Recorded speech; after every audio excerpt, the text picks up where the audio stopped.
mysterious finger-like features in solar flares now explained by scientists. This is by Harvard Smithsonian Center for Astrophysics on phys.org.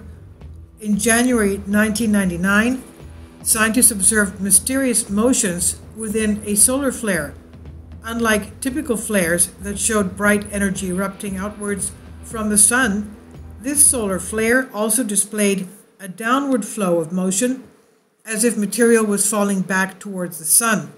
Described as downward moving dark voids, astronomers wondered what exactly they were seeing. Now, in a study published today in Nature Astronomy, astronomers at the Center for Astrophysics, Harvard and Smithsonian, CFA, offer a new explanation for the poorly understood downflows, now referred to as supra-arcade downflows, SADs, by the scientific community. And these are images by NASA.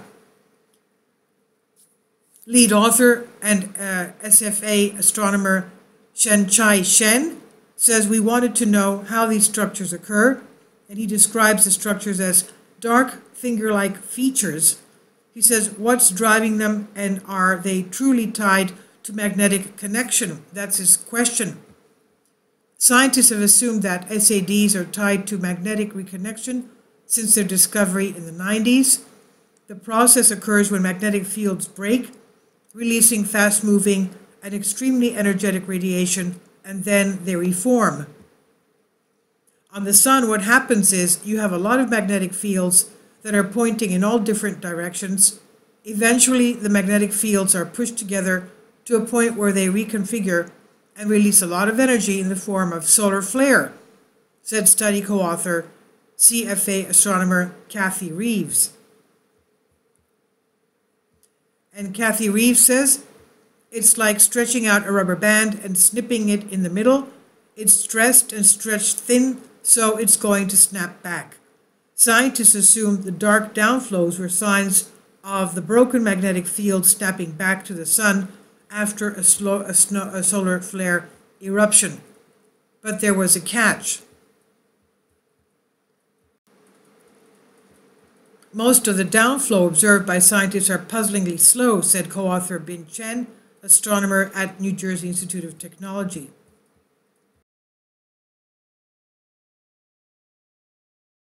Support my Patreon account.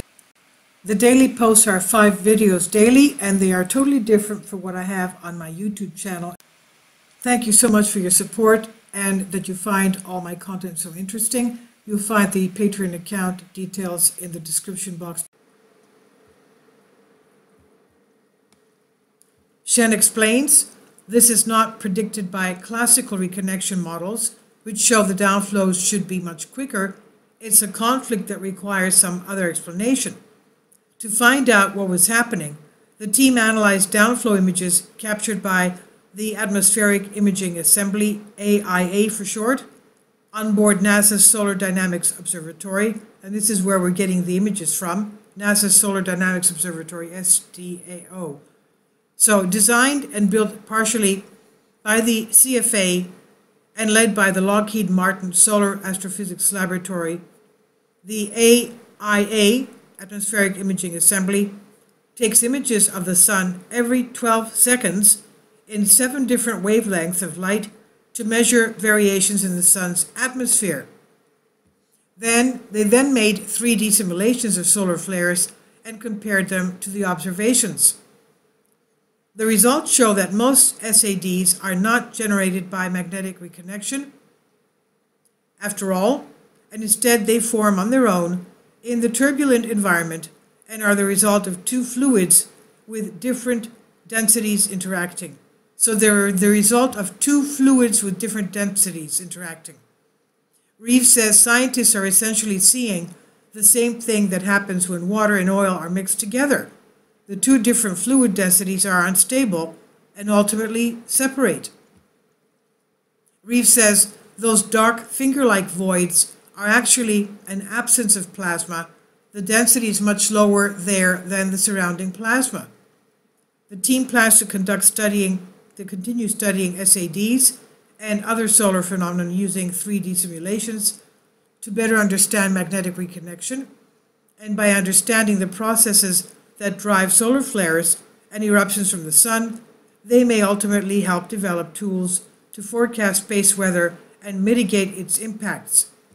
Additional co-authors on the paper are Chaoyan Chi of CFA, CJ Yu of New Jersey Institute of Technology, and Vanessa Polito of the Bay Area Environmental Research Institute.